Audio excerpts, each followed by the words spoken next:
સ્થાનિક સ્વરાજ્યની ચૂંટણીમાં ભાજપના શિવ મહારાઉલને ટિકિટ ન મળતા તેમણે અપક્ષ ઉમેદવારી નોંધાવી છે। બોડેલીના પાણેજ તાલુકા પંચાયત બેઠક પરથી તેમણે અપક્ષમાંથી ઉમેદવારી કરી। શિવ મહારાઉલે આક્ષેપ કર્યો કે ભાજપે સક્રિય સભ્ય કે કાર્યકર્તા ન હોવા છતાં અન્ય વ્યક્તિને ટિકિટ આપી છે। તેઓ બોડેલી એપીએમસીના પૂર્વ ચેરમેન તેમજ બોડેલી તાલુકા પંચાયતના પૂર્વ પ્રમુખના પતિ છે। મહારાઉલે જણાવ્યું કે કોંગ્રેસમાંથી ઉમેદવારોને ભાજપે ટિકિટ આપી છે, જેના કારણે હવે ભાજપ કોંગ્રેસ યુક્ત બની ગયું છે। આ નિવેદનથી સ્થાનિક રાજકીય માહોલમાં ગરમાવો જોવા મળી રહ્યો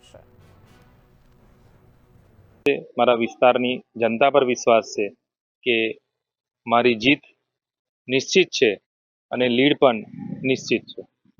તમને કેટલી આશા અપેક્ષા હતી કે ભારતીય જનતા પાર્ટી મને પૂરેપૂરો વિશ્વાસ હતો, પણ હું એટલું જ કહેવા માંગુ છું કે 20 વર્ષની વફાદારીનું મને બિરુદ આપવામાં આવ્યું છે।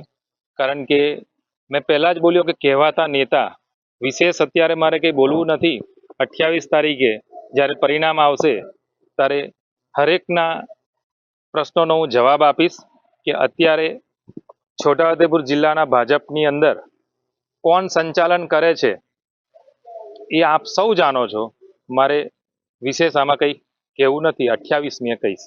એટલે પક્ષની નારાજગી તમને ચોક્કસ મજબૂત નારાજગી, કારણ કે વફાદારીની જગ્યા નથી।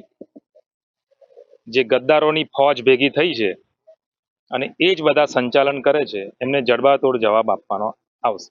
આમ તો ખરેખર જ્યારે ટિકિટની વાત હોય કે ભાજપનો એક નિયમ હોય છે કે ટિકિટ મળે કે ના મળે પક્ષ સાથે વફાદાર રહેવું। બિલકુલ। હવે જ્યારે તમને ટિકિટ મળી ગઈ તો તમે મનથી શું લાગી રહ્યું?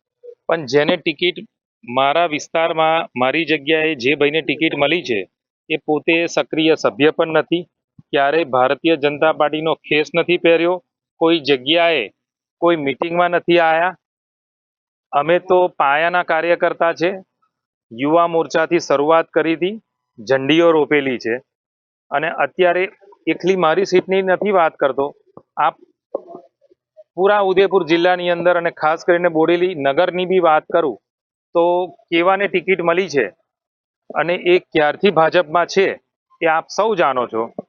એટલે હવે એ જે મોદી સાહેબનું સૂત્ર હતું કે કોંગ્રેસ મુક્ત ભારત, એની જગ્યાએ કોંગ્રેસ યુક્ત ભાજપ ઉદયપુર જિલ્લાનું